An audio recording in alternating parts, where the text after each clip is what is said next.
शुरू कर दिया। सो आपकी सेवा में डॉन टॉक्स हिंदी पॉडकास्ट की पूरी टीम हाजिर है।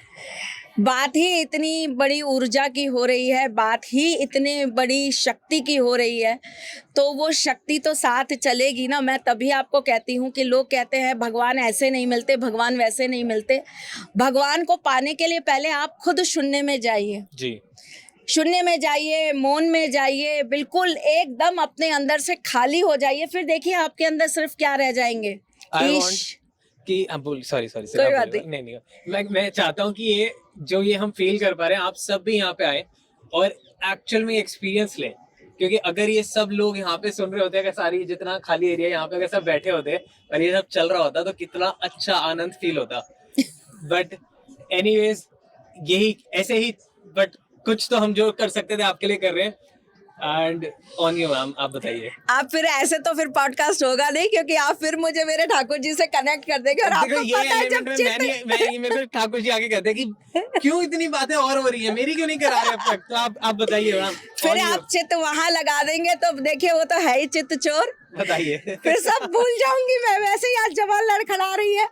हाँ। आज कुछ समझ ही नहीं आ रहा कि क्या बोलूं। सोचा तो ये था यहाँ आकर बहुत कुछ बोलूंगी, लेकिन मन तो वहां अटका है। वो पीछे से ऐसे खींचा जा रहा है ना, जो हर बार हमारे साथ होता है वही आज भी हो रहा है। मेरे गोविंद आप कमाल हो, कमाल। चलिए जी, तो हम अगर हम बात भोलेनाथ की करते हैं तो देखिए भोलेनाथ के अंदर बहुत सारी कलाएं हैं। और वो बहुत सारे अलग अलग रूप में हमको बहुत सारे आशीर्वाद देते हैं, और उनकी हर एक चीज हमको कुछ ना कुछ सिखाने का काम करती है। गले में सर्प उनका होना, मतलब वो ये कहते हैं कि प्रकृति के अंदर कोई चीज ऐसी नहीं है जिससे आप नफरत करो। हर चीज ऐसी है जिसको आप अपने साथ में अगर प्रेम से जोड़ोगे तो वो आपके लिए हमेशा फायदेमंद ही रहेगी, लाभप्रद रहेगी। तो भोलेनाथ का एकदम सादा रहना, उनका बिना किसी घर, बिना किसी कोठी, बिना किसी महल के रहना, ये सारी चीजें क्या दिखाती हैं कि आपके पास अगर स्वयं अपने अंदर ईश्वर का साथ हो ना, तो आप कुछ भी और कहीं भी कुछ भी कर सकते हो। ओके। अगर प्रेमी प्रेमिका के बीच में बहुत ज्यादा झगड़े रहते हैं तो आज के दिन आपको माँ पार्वती जी के मंदिर में जाना चाहिए, जहाँ पर शिव परिवार हो पूरा, वहां पर, और माँ पार्वती जी को जाकर आपको श्रृंगार चढ़ाना चाहिए। हो सके तो 16 श्रृंगार चढ़ा दीजिए, नहीं तो कम से कम लाल चुन्नी, लाल बिंदी, लाल सिंदूर, लाल चूड़ी और पायल, ये आपको जरूर आज उनको अर्पित करनी चाहिए। ओके। बहुत सारे लोग 16 सोमवार का व्रत रखते हैं, तो इसके पीछे क्या सिग्निफिकेंस होती है मेरे को ज्यादा आइडिया नहीं है, तो मैं जानना, बहुत सारी लड़कियों को तो पता होगा। 16 सोमवार का व्रत किया जाता है मनवांछित इच्छा को पूर्ण करने के लिए, लेकिन वो धीरे धीरे फेमस हो गया मनवांछित वर को प्राप्त करने के लिए। हाँ जी। ओके। सो बहुत सारे अब कुंवारे लोग भी देख रहे हैं जिनको चाहते हैं वो कि हम अपने प्रेमी प्रेमिका से मिल पाए, तो उनको क्या उपाय करना चाहिए? अगर आप ये चाहते हैं कि आपकी लव मैरिज हो जाए, आप अपने मन पसंद के साथी से शादी कर पाए, तो आपको शिवरात्रि के दिन 5 बेर लेने चाहिए, लाल रंग के कपड़े के अंदर उसे रखकर आपको भोलेनाथ को अर्पित कर देना चाहिए। एक घी का दीपक प्रज्वलित करना चाहिए जिसके अंदर आपको 5 लौंग डाल देनी चाहिए, और वहीं पर बैठकर आपको नमः शिवाय का कम से कम 108 बार पाठ करना चाहिए। ओके, वाह। बहुत सारे लोग परेशान हो जाते हैं शादी करने के बाद, उनके हस्बैंड वाइफ में तो सही रहता है, बट फैमिली की दिक्कतें होनी स्टार्ट हो जाती है, तो वो क्या करें? जिनके फैमिली में कलेश होते हैं, हस्बैंड वाइफ के बीच में बहुत ज़्यादा प्रॉब्लम्स होते हैं, उन्हें अपने घर के अंदर उस दिन अर्धनारेश्वर का एक पोस्टर या एक चित्र लाकर अपने घर के नॉर्थ पोर्शन में लगा देना चाहिए, और नित्य नियम से उनका पूजन करना चाहिए। और आज के दिन अगर आपको कहीं पर अर्धनारेश्वर यानी कि आपको कहीं पर हिजड़ा मिल जाए, तो आपको उनको अपने हाथ से सुहाग का सामान देना चाहिए। अगर आप ये सब कुछ भी ना कर पाए, कोई दिक्कत हो ये सब चीजें करने के लिए, तो आपको आज के दिन तुलसी कभी भी भोलेनाथ को नहीं चढ़ाई जाती, लेकिन तुलसी के आगे जो पत्र आते हैं ना, जिसे तुलसी मंजरी कहते हैं, बीज जैसे होते हैं वो, तुलसी मंजरी भोलेनाथ पर चढ़ाई जाती है। तो आज के दिन आपको तुलसी मंजरी उन्हें जरूर चढ़ानी चाहिए। तुलसी मंजरी चढ़ाने से घर के अंदर सुख, समृद्धि, शांति, वैभव, कीर्ति हमेशा बना रहता है। ओके, ये महाशिवरात्रि में बहुत सारी तांत्रिक एक्टिविटीज भी होती है, बहुत सारी। तो कुछ ऐसा भी होता है कि लोगों को बचना चाहिए, जैसे कि बहुत सारे लोग गलत भी करते हैं, क्योंकि भोलेनाथ इसके का बहुत सारे स्मरण, आते हैं। भोलेनाथ का स्मरण, शिव चालीसा का पाठ ओके, आपको हर बुरी से बुरी चीज को आने से आपके पास रोकता है।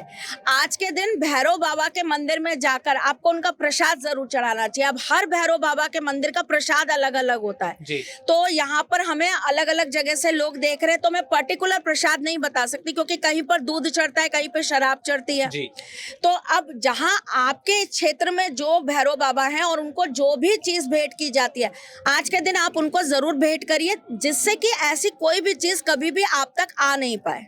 ओके। हेल्थ पे आते हैं, बहुत सारे लोगों को समस्या होती है कि कोई बहुत बड़ी बीमारी आ गई है और कुछ समझ नहीं आता कि क्या करें, तो वो क्या उपाय करें? 5 रुद्राक्ष ले लीजिए, 5 मुखी, ओके। 5 मुखी 5 रुद्राक्ष लेकर उसे लगभग 1.5 से 2 घंटे जल के अंदर डालकर रख दीजिए। जी, वहीं उसी जल के सामने बैठकर सफेद रंग के वस्त्र पहनकर आपको उसको अभिमंत्रित करना है। अभिमंत्रित कैसे करेंगे? एक घी का दीपक प्रज्वलित कर लीजिए, धूप बत्ती प्रज्वलित कर लीजिए और उसके बाद में ओम जूम सह इसकी 11 बार माला कर लीजिए, 11 माला जाप जी, कर लीजिए। जी, और उसके बाद ये जल जो है ये अभिमंत्रित हो जाएगा। इसे ले जाकर आप भोलेनाथ के ऊपर अर्पित कर दीजिए ओके, और जो रुद्राक्ष हैं वो भी उन्हें भेंट कर दीजिए। Okay, perfect. कुछ ऐसा होता है जैसे रुद्राक्ष बहुत सारे लोग धारण करना चाहते हैं, तो क्या ये सबसे सही टाइम होगा या वो कभी भी कर सकते हैं? ये बहुत सही टाइम होता है रुद्राक्ष धारण करने के लिए नहीं, रुद्राक्ष सिद्ध करने के लिए। सिद्ध करने के लिए इस दिन से रुद्राक्ष सिद्ध होने चालू हो जाते हैं, फिर वो ओके। जैसे भी संख्या में सिद्ध होते हैं हाँ। उसके हिसाब से फिर नक्षत्र या दिन देखकर उन्हें धारण करा दिया जाता है। बहुत सारे पेरेंट्स देखते हैं, मम्मी पापा लोग देखते हैं, वो चाहते हैं कि बच्चा पढ़े लिख जाए, कंसंट्रेट करे और पढ़ाई से रिलेटेड, तो उनको क्या करना चाहिए? आपको भोलेनाथ के मंदिर में जाकर आज के दिन 21 बेलपत्र अपने बच्चे के हाथ से अर्पित कराने चाहिए और साथ में कच्चा दूध उनके हाथ से अर्पित कराते हुए, भेंट कराते हुए आपको बोलना चाहिए ओम नमः शिवाय, ओम नमः शिवाय, ओम नमः शिवाय। आप हाथ नहीं लगाएंगे, बच्चा हाथ लगा के चढ़ा रहा होगा, सिर्फ आप दूर से ओम नमः शिवाय का जाप करेंगे। ओके, 21 आपको उनके हाथ से 21 बेलपत्र चढ़वाने हैं भोलेनाथ के ऊपर और उसके हाथ से ही आपको कच्चा दूध चढ़वाना है और आपको दूर खड़े रहकर मन ही मन जाप करना है ओम नमः शिवाय का कम से कम 21 या 51 बार। बहुत सारे कम्युनिटी में क्वेश्चन आते हैं संतान प्राप्ति के, तो उनके लिए भी उपाय बता दीजिए। पीले रंग के वस्त्र, पीला चंदन, पीली पगड़ी, केवल आज ही के दिन भोलेनाथ पगड़ी धारण करते हैं। अच्छा, ओके। दूल्हा बन के जाते हाँ, हैं ना, हाँ, तो आज के दिन वो पगड़ी धारण करते हैं। जी, तो पीली पगड़ी उनके मंदिर में आज उनका श्रृंगार विशेष जरूर कराना चाहिए। जिन लोगों को संतान वृद्धि में दिक्कत आ रही है, संतान प्राप्ति में दिक्कत आ रही है, वंश वृद्धि नहीं हो पा रही है, ऐसे लोगों को आज के दिन भोलेनाथ के मंदिर में विशेष श्रृंगार कराना चाहिए, जी, फूलों का, फलों का या फिर पत्तों का। ओके। एक सवाल मेरा ये भी है कि जल्दी से, कि बहुत ज्यादा टाइम नहीं लेंगे वरना अभी भीड़ होना स्टार्ट हो जाएगी, और संध्या का टाइम भी हो रहा है। बहुत सारी चीजें जो हम चढ़ाते हैं शिव जी पे, उनका क्या सिग्निफिकेंस है, जल्दी जल्दी आप बता दीजिए। देखिए, सबसे पहली चीज जो भोलेनाथ पर चढ़ाई जाती है वो है दूध। जी, दूध चढ़ाना एक साइंटिफिक रीजन भी है इसका, और हमारे अध्यात्म के हिसाब से दूध जब भोलेनाथ पर चढ़ाया जाता है तो ऐसा कहते हैं उनके गले में विष है, जी, जिसकी वजह से उनकी जो बॉडी है वो बहुत ज्यादा गर्मी उत्पन्न करती है ओके, और उनकी बॉडी के अंदर वो जो जहर जो यहाँ पर उनके कंठ में है, उस जहर की वजह से उनकी बहुत ज्यादा बॉडी के अंदर जो है कीटाणु बहुत सारे उत्पन्न होते रहते हैं। ओके, ठीक है, उस चीज को शांत करने के लिए, उस चीज को हटाने के लिए उन्हें दूध अर्पित किया जाता है, ताकि वो हमेशा हमारे साथ में एक पॉजिटिव वे में हमारे साथ चीजें आती रहे। ये तो हमारी अपनी मान्यता है, ये हमारा अपना मत है कि हम अपने ईश्वर को उस तरीके से देख रहे हैं। हालांकि जिन्होंने विष लिया उनको तो उस विष का कोई प्रभाव होना ही नहीं है ना, पर यह एक भाव है एक भक्त का। जब हम उनको पिता के रूप में देख रहे हैं तो हमें ऐसा लगता है अरे हमारे पिताजी क्यों पीड़ा में रहे तो हाँ। हम जो भी होता है हम उनको बेस्ट से बेस्ट देने की कोशिश करते हैं, तो एक Right. तरह की औषधि है ये। लेकिन अगर आप इसको दूसरे तरीके से देखें तो जो शिवलिंग होता है, शिवलिंग के अंदर से जिस प्रकार की ऊर्जाएं उत्पन्न होती हैं जब हम उसके ऊपर दूध को हम चढ़ाते हैं, तो ऐसा करने से वो जो ऊर्जाएं हैं वो बहुत पॉजिटिव रेज में हमारे साथ में चलने लगती हैं और उससे हमें लाभ मिलने लगता है। प्रकृति के अंदर पॉजिटिव चीज़ों का वास होने लग जाता है। Okay, got it. और ऐसी जो बेलपत्र और धतूरा और ये सब चढ़ाया जाता है? धतूरा, देखिए धतूरा आपको पता है, धतूरा भी अपने आप में एक औषधि है। अगर आप धतूरे को जाकर देखें तो बहुत सारी दवाइयों के अंदर धतूरे को यूज किया जाता है। जी। बहुत सारी चीजों को काटने के लिए धतूरे को लिया जाता है। तो भोलेनाथ को चढ़ने वाली हर एक चीज का रीजन यही है कि वो ये सिखाना चाहते हैं, ये बताना चाहते हैं कि प्रकृति में कोई चीज ऐसी नहीं है जिसे मैं ग्रहण नहीं कर सकता। आपको लगता है ये भांग है, ये जी। नशा है, मेरे लिए ये एक औषधि है, इसको मैं लूंगा। हाँ। क्योंकि वो आयुर्वेद के ज्ञाता थे, उन्होंने प्रकृति की हर चीज से दवाइयां निकाली, हर रोग की व्याधि निकाली, तभी तो वो महामृत्युंजय कहलाए। जी, उन्हें महामृत्युंजय क्यों कहते हैं? बताइए। कि वो आपको बहुत अच्छी निरोगी काया देंगे, इसलिए वो आपकी बॉडी को बहुत अच्छी से ट्रीट कर सकते हैं, इसलिए क्यों कहते हैं उन्हें महामृत्युंजय? मृत्यु पर विजय पाना वाला हाँ। महामृत्युंजय। ठीक है, जब बात होती है मृत्युंजय की, जिसने मृत्यु के ऊपर जय विजय पाली, प्राप्त कर ली। ऐसे भोलेनाथ की जब बात होती है तो उन्होंने उस चीज को पाने के लिए किस चीज का सहारा लिया? प्रकृति का। और प्रकृति से ऐसी ऐसी औषधियां निकाली जो आपकी हर चीज की काट है। विष हो गया तो विष को कैसे काट सकते हो? धतूरे के उससे, रस से। Okay, got it. बेसिकली उन्होंने यही दिखाया कि सब कुछ ही यहाँ है जो सब आपके पास कुछ यहाँ है बस और देखने की आपको नजर प्रकृति के अंदर से वो चीज प्राप्त हो सकती है जो आप चाहो। दृष्टि आपकी है, ढूंढना आपको है कि आप किसी चीज के अंदर से नेगेटिव निकाल रहे हो या पॉजिटिव। Right. मैंने तो पूरी सृष्टि, पूरी प्रकृति आपके सिर्फ लाभ के लिए आपके हाथ में दी है। हाँ। अब आप इस जल को पॉजिटिव वे में ग्रहण कर सकते हो या नेगेटिव वे में ग्रहण कर सकते हो, ये आपके ऊपर है। मैंने तो आपको जीवन के लिए दे दिया जल। उसी तरह हर एक पौधे के अंदर मैंने आपको जीवन जीने की एक औषधि दी है। जी। अब आप उसको कैसे ग्रहण करते हो ये आपके ऊपर है। अब आप भांग को प्रसाद समझकर पी के आप नशे में इधर उधर डोलने लग जाओ तो ये आपकी बेवकूफी है। मैं इसी पे आने वाला था कि बहुत सारे लोग एक पीछा छुड़ाने के लिए कि शिवजी भी तो नशा करते थे और ऐसे ऐसी बातें बोलते हैं जो बिल्कुल अनाप शनाप होती है, पर ये सारी चीजें शिवजी के नाम पे करते हैं। तो उनको कोई क्या मैसेज देना चाहोगे? मे भी किसी का आए ओपन हो जाए इस पॉडकास्ट से। देखिए, सबसे पहली चीज तो ये है कि आप अपने आप को ईश्वर से तुलना ही कैसे कर सकते हैं? वही तो। आप ईश्वर से अपनी तुलना कैसे करेंगे? उन्होंने तो प्रकृति की हर एक चीज को रचा है। राइट। हर रचना उनकी है। आप एक ह्यूमन बॉडी की रचना कर सकते हैं क्या? उन्होंने तो करी है। हर एक चीज ईश्वर द्वारा बनाई गई है, तो Right. वो उस चीज को कैसे ग्रहण कर रहे हैं, क्यों ग्रहण कर रहे हैं? आप ये बोलने वाले होते कौन है? आप अपनी कमियों को दूर करने के लिए आप उसे ये कह दीजिए कि भोलेनाथ ये चीज लेते हैं इसलिए हम लेते हैं। तो भोलेनाथ तो बहुत सारी ऐसी चीज भी करते हैं जो आप करिए, वो तो ना जाने कितने अनंत काल तक जाकर वो समाधि में लीन हो जाते हैं। आप भी हो जाइए। आप भी तो अपनी पत्नी को वैसे रखिए जैसे वो रखते हैं। आप अपने से ज्यादा शक्तियां अपनी पत्नी को देके तो देखिए जैसे महादेव ने दे रखी हैं। उन्होंने अपनी संपूर्ण शक्तियां माता रानी को दे दी हैं और कहा है कि अब तुम संभालो, मैं पीछे बैठा हूं। कभी कोई कष्ट आया, कोई दिक्कत आई, कोई परेशानी आई तो मैं आऊंगा, पर पहले आप ही संभाल लो ना देवी। आप ही परिपूर्ण हो इस चीज के लिए। अपने बच्चों की रक्षा आप स्वयं कर सकती हैं। कितने आदमी सिखाते हैं अपनी औरतों को ये चीज, घर से बाहर मत जाओ, तुम अकेली कैसे कर लोगी, तुम ऐसे कैसे हो जाएगा, तुमसे कैसे होगा ये, तुम्हें तो कुछ आता ही नहीं है, Right. तुम तो बिल्कुल बेवकूफ हो। ये वो लोग कह रहे हैं जो शिवरात्रि पे ये कहते हैं कि हम तो प्रसाद समझ के भांग का रस लेंगे। आप प्रसाद के रूप में उनसे और भी चीजों को ग्रहण करिए ना। आप भोलेनाथ जैसा नेचर करिए, अपना प्रवृत्ति करिए, सोच करिए।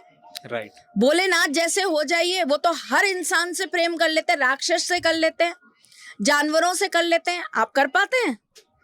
2 मिनट में तो आपको घिन आ जाएगी अगर आपके सामने कोई दानव आ गया या गण आ गया या पिशाच आ गया तो। संभाल भी नहीं सकते, डर ही जाएंगे। डर भी जाएंगे और घिन भी आ जाएगी। राइट। एक व्यक्ति, मात्र एक व्यक्ति आपको पता लग जाए कि इसके ऊपर ऊपरी कोई चीज है, लोग उसकी तरफ देखना तक पसंद नहीं करते। ये तक कह देते अरे हट जाओ यहाँ से, हट जाओ, यहाँ मत जाओ, इस घर का पानी भी मत पीना बेटा, देखो यहाँ पर ये हो गया। भोलेनाथ तो नहीं कहते, वो तो ये कहते हैं अच्छा ठीक है मैं आता हूँ, कैसे बैठा है वो तेरे यहाँ, वो तो मेरा दास है, उसे तो मैं साथ ले जाऊंगा। तो भगवान से तुलना करना अपने आप में मेरे ख्याल से सबसे बड़ी मूर्खता है कि आप ईश्वर से अपना कंपैरिजन कर रहे हो। आप एक असीम शक्ति के एक छोटे से कण मात्र भी नहीं हो। राइट। और आप ये कह रहे हो कि मैं ये पूरा का पूरा मैं संभाल लूंगा। कैसे संभाल लोगे भाई? और फिर वो चीज वो करते हैं इसलिए हम करेंगे क्या? किस चीज को किस चीज से मिला रहे हो? तो ये सिंपली एक मूर्खता है, बेवकूफी है। मेरे ख्याल से तो ये वो कहते हैं ना कि दिल को बहलाने को गाली भर ख्याल अच्छा है। जी। अच्छा, बहुत सारे लोग रुद्र अभिषेक कराते हैं तो रुद्राभिषेक। हाँ जी, रुद्राभिषेक। अच्छा, बहुत सारे लोग रुद्राभिषेक कराते हैं, तो बताइए उनके उसके बारे में भी। रुद्राभिषेक एक तरीके से भोलेनाथ का सबसे प्रिय पाठ है जी। जो उनको विविध नाना प्रकार की औषधियाँ जल का हम लोग भेंट करते हुए, अर्पित करते हुए हम इसका उच्चारण करा जाता है। जी। और ये केवल वही पंडित कर सकते हैं जिनको ये आता है करना, जिन्हें ये याद है और इनका तरीका मालूम है। ये ऐसा नहीं है कि कोई भी व्यक्ति कर सकता है कि हमने अभी मतलब ये ऐसा नहीं है कि कोई भी कर लेगा। ये कराना चाहिए, सबसे पहले बड़ा सवाल तो ये है। बिल्कुल कराना चाहिए, ये सबको रुद्र कराना अभिषेक तो जरूर कराना चाहिए। और बल्कि आप कोई इसके लिए महाशिवरात्रि का इंतजार ही मत करिए। ओके। हर महीने की शिवरात्रियों में कराइए। जी। आपके घर में किसी का बर्थडे है तो कराइए। जी। आपके घर में कोई एनिवर्सरी है तो कराइए। आपका जब भी मन विचलित हो रहा हो तब कराइए। राइट। रुद्र अभिषेक अपने आप में 1000 परेशानियों का एक निदान है। हाँ, ओके। तो ये क्यों कराना चाहिए, दूसरा सवाल? क्यों कराना चाहिए? अपने अंदर पॉजिटिविटी को इनटेक करने के लिए कराना चाहिए। आपके मन, आपके विचार, आपकी आत्मा के शुद्धिकरण के लिए कराना चाहिए। इसको करते वक्त जो एक बहुत जबरदस्त ऊर्जा प्रवाह होता है, उस ऊर्जा के लिए कराना चाहिए। आपको पता है वरुण, मेरे को एक बार ठाकुर, जबकि मैं देखिए पागल मैं अपने ठाकुर जी के लिए हूँ जी। लेकिन वही होता है ना, असली गुरु वही होता है जो आपको सही मार्गदर्शन देता है। फिर वो ये नहीं देखता कि ये मेरा शिष्य है, ये किसी दूसरे के पास चला जाएगा तो मेरा क्या होगा। जी। तो पूजन तो देखिए वैसे मैं अपने ठाकुर जी का ही करती हूँ, पागल जी। तो मैं उन्हीं के लिए हूँ। लेकिन एक समय ऐसा आया जब जीवन के अंदर बहुत सारे कष्ट आ गए एकदम से, और मैं अपनी चीज़ों को ठीक से कर नहीं पा रही थी। जी। बहुत हर्डल्स आ रहे थे मेरे को, और मुझे ऐसा लगा कि कहीं ना कहीं अगर ऐसी स्थितियां परिस्थितियां चलती रहीं तो मैं वो कभी नहीं कर पाऊंगी जो मैं करना चाहती हूँ। तो मैंने अपने गोविंद से कहा कि अब मेरे को जब भी कुछ समझ नहीं आता तो मैं बस उनसे एक चीज कहती हूँ, राह दे कृष्णा, राह दे कृष्णा, राह दे कृष्णा, राह दे कृष्णा। ओके। तो वो राह दे देते हैं। हाँ। और वही सबसे बड़े मेरे को लगता है मेरे लिए रेमेडी होती है।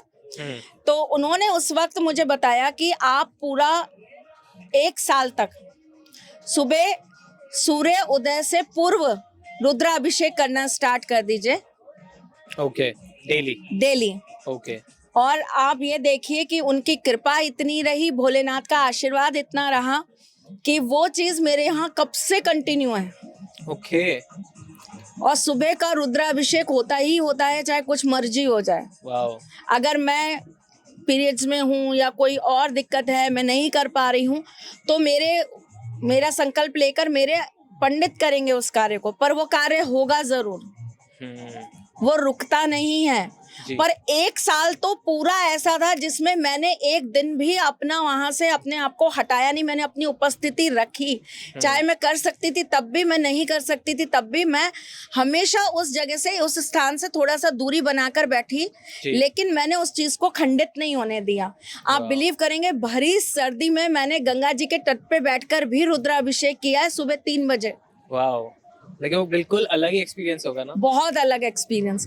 तो रुद्राभिषेक एक बहुत पावरफुल चीज है जिसे मैं बांध नहीं सकती। Right. कि मैं आपको ये कह दूं आपको धन का अभाव है तो आप कर लीजिए, आपको शरीर की कोई पीड़ा आ रही है तो आप कर लीजिए, आपको घर में कोई कलेश हो रहा है तो कर लीजिए। ये तो एक ऐसी आपके पास में औषधि है जिससे आप अपना कोई भी रोग, बड़े से बड़ा रोग आप यूं छूमंतर कर सकते हैं। बड़ी से बड़ी बीमारियों को नष्ट करने के लिए अलग अलग औषधियों से अगर नियमित रूप से 41 दिन तक रुद्राभिषेक करा जाए तो वो भी समाप्त होती हैं। वाओ, मृत्यु तुल्य कष्ट भी खत्म होते हैं। वाओ। महाकाल को बुलाओगे, आहन करोगे उनका तो वो जरूर आएंगे और वो जरूर आपकी पीड़ा को हर के ले जाएंगे। फिर काल क्या चीज है। एग्जैक्टली। जय महाकाल। जय महाकाल। ये मेरा पता नहीं क्यों करने का मन कर रहा था ये। आशीर्वाद आप। क्या मैं भी ले रहा हूँ, आप भी लो ऑडियंस। हाँ जी, बताइए बताइए। जी। तो ये Okay. एक बहुत बड़ी चीज है। अब इसको हम अलग अलग अगर पार्ट्स में बांधना चाहें तो हम बांध सकते हैं। जैसे कि अगर हम ये चाहें कि केवल एक दूध का, अब जैसे सावन आता है जी। तो हमारे यहाँ सावन के अंदर 30 दिन पूरा महीना रोजाना रुद्राभिषेक होता है और रोजाना एक औषधि से होता है। जैसे एक दिन दुर्वा के रस से हो गया, एक दिन शहद से हो गया, एक दिन दूध से हो गया, एक दिन आपका केवड़े के जल से हो गया, गंगा जल से हो गया, गुलाब जल से हो गया। तो ऐसे करके 30 दिन की 3 औषधियों से होता है। ओके। घी से रुद्राभिषेक करना बहुत लाभप्रद रहता है। तो ऐसा तो नहीं होता ना कि मतलब किसी चीज स्पेसिफिक चीज से स्पेसिफिक सॉल्यूशन के लिए करना चाहिए? हाँ, अच्छा, तो एक बार जल्दी से बता दीजिए। दूध से करा हुआ रुद्राभिषेक आपको मानसिक रूप से जितनी भी यातनाएं होती हैं उनसे आपको मुक्त करता है। ओके। मानसिक जो भी आपको परेशानी हो रही हो, आप बहुत टेंशन में रहते हैं, डिप्रेशन में रहते हैं, आपको बहुत तनाव रहता है, आपके सिर में बहुत दर्द रहता है, तो आपको दूध से हमेशा रुद्राभिषेक कराना चाहिए। राइट। अगर आपको बहुत ज्यादा दिक्कत आती है आपके घर परिवार के लोगों से, जी। कलेश बहुत होते हैं, तो आपको दुर्वा के जल से अभिषेक करवाना चाहिए। धन प्राप्ति की अगर आपको दिक्कत आ रही है, आपके घर के अंदर सुख समृद्धि नहीं है, पैसा बहुत आ रहा है लेकिन पैसा टिक नहीं पा रहा, तो आपको शहद से रुद्राभिषेक कराना चाहिए। Perfect. अगर आपको महालक्ष्मी को प्रसन्न करना है तो आपको गन्ने के रस से अभिषेक कराना चाहिए। परफेक्ट। आपको अगर अपने शरीर को बहुत सुंदर आकर्षित रखना है, निरोगी जी। काया रखनी है, तो आपको दही से आपको रुद्राभिषेक कराना चाहिए। Wow, okay, perfect. छाछ से भी अभिषेक कराया जाता है, आपको छाछ पता से? है? हाँ, बताइए। छाछ से अभिषेक कराया जाता है जब हमारे जीवन के अंदर बहुत सारे हर्डल्स आके खड़े हो जाते हैं, गड्ढे जी। बहुत आ जाते हैं, जी। तब। ओके। किसी घर के अंदर अगर बच्चों के अंदर संस्कार नहीं होते, बच्चे बहुत ज्यादा बिगड़ जाते हैं, माँ बाप की बात नहीं मानते, माँ बाप की किसी कहने में नहीं आते हैं, ऐसे घर के अंदर पारद के नंदी जी को जरूर स्थापित कर देना चाहिए मंदिर के अंदर। चाहे आप भोलेनाथ को स्थापित कर रहे हैं या नहीं कर रहे हैं, लेकिन आप नंदी जी स्थापित कर दीजिए। जहां वो होंगे वहां भोलेनाथ तो अपने आप आ जाएंगे। धर्म की स्थापना हो जाएगी आपके घर में। वाओ। ठीक है। अगर आपके घर के अंदर एक के बाद कष्ट आते जा रहे हैं, पितृ दोष है, कुल दोष है, काल सर्प दोष है आपकी कुंडली के अंदर, जो आपको आगे नहीं बढ़ने दे रहा, आपको अंगूठे के बराबर एक पारद के शिवलिंग अपने घर में जरूर स्थापित करने चाहिए और उनके ऊपर रोजाना आपको दूध का अभिषेक जरूर करना चाहिए। ओके। जिसकी जिंदगी में बहुत ज्यादा तांडव हो रहे हो, चाहे बॉस से, चाहे गर्लफ्रेंड से, चाहे बीवी से, चाहे पति से, चाहे सास से, चाहे ननद से, चाहे किसी से भी, अड़ोसी पड़ोसी किसी से भी, आपको प्रदोष तिथि के साय काल के वक्त, शाम के वक्त आपको शिव तांडव स्तोत्र का पाठ करना चाहिए। जीवन के सारे तांडव खत्म होने लग जाएंगे। जी। बहुत लोगों को ये पता ही नहीं है, शिवरात्रि पे वो केवल भोलेनाथ को प्रसन्न करने चल देते हैं। भाई एनिवर्सरी तो उस दिन माता पार्वती की भी है, आप अकेले भोलेनाथ को कैसे मनाने चल दिए? अब आप ये कहेंगे कि मैं अगर मैं भोलेनाथ भोलेनाथ भोलेनाथ को बुलाऊंगा और माता रानी को नहीं बुलाऊंगा तो मेरे काम हो जाएंगे, तो सो तो नहीं होगा। मैया मैया भी करना पड़ेगा अगर आपको बाबा को बुलाना है तो। सही बात है। तो उस दिन आपको महाकाली का पूजन जरूर करना चाहिए। महाकाली के मंदिर में जाकर घी का दीपक जरूर प्रज्वलित करना चाहिए। आपको उस दिन माँ पार्वती जी को जरूर श्रृंगार अर्पित करना चाहिए। माँ पार्वती जी के मंदिर में जाकर दुर्गा चालीसा का पाठ जरूर करना चाहिए। अगर आप अपने जीवन में ये चाहते हैं कि मुझे बहुत बहुत बहुत बहुत आशीर्वाद प्राप्त हो जाए, जी सिद्धियां प्राप्त हो जाएं, जी ईश्वर की कृपा हमारे घर पर हमेशा सदा सर्वदा बनी रहे, तो इस दिन आपको गणेश अथर्व शीर्ष का पाठ करते हुए भोलेनाथ के ऊपर कच्चा दूध अर्पित करना चाहिए। ओके, वाह जी। और कुछ? गुप्त ज्ञान तो बहुत सारे हैं पर ध्यान आज कहीं और है। मैं मेरा वही ध्यान भटकता है। ओके, सो बहुत ही नया एक्सपीरियंस मेरे लिए। इनफैक्ट आपने भी बहुत सारे पॉडकास्ट करे, आपके लिए भी शायद से बिल्कुल नया एक्सपीरियंस है। लास्ट सवाल मेरा सबसे ही रहता है, आपसे भी पूछूंगा और आपसे कितनी बार पूछूंगा है मुझे पता, बट मेरे को तारीफ सुनने में और कभी कभी आप मेरे को फीडबैक भी देते हो, सुनने में अच्छा लगता है। तो कैसा रहा आपका एक और एडोन टॉक्स का एक्सपीरियंस, कैसा रहा आपका मेरे साथ? अमेजिंग। ये एक्सपीरियंस मुझे लगता है वरुण सिर्फ आपके साथ कर सकती थी, क्योंकि ऑफर मैंने सबको किया था। जहां भी मैंने आज तक पॉडकास्ट करे, मैंने सबको बोला कि अपन कुछ नया ट्राई करते हैं, कहीं बाहर चल के करते हैं। सबने बोला अच्छा मैम चलते हैं, करेंगे, पर हो नहीं पाया। और मैंने आपको याद हो तो जब हम फर्स्ट या सेकंड टाइम मिले थे, मैंने आपको कहा था वरुण मुझे नहीं पता हम पॉडकास्ट कितने करेंगे, लेकिन ये पक्का है कि हम नया कुछ जरूर करेंगे। तो आज मुझे बहुत खुशी हुई आपके साथ कि वो नया हम कर पाए, और अभी बहुत कुछ, बस आप समझो कि एक नए इतिहास की, नए पॉडकास्ट के इतिहास की एक नई शुरुआत हुई है। और शायद इसके बाद आपको बहुत सारे और ऐसे मिलेंगे, बट हमने शुरुआत कर दी और हम बहुत खुशकिस्मत हैं कि हम ठाकुर जी की नगरी, कृष्ण जी की नगरी, बांके बिहारी जी की नगरी पे कर रहे हैं। बहुत से हमारी फैमिली भी साथ में। मैं लास्ट में सब चाहता हूँ कि सारे जोर से एक बार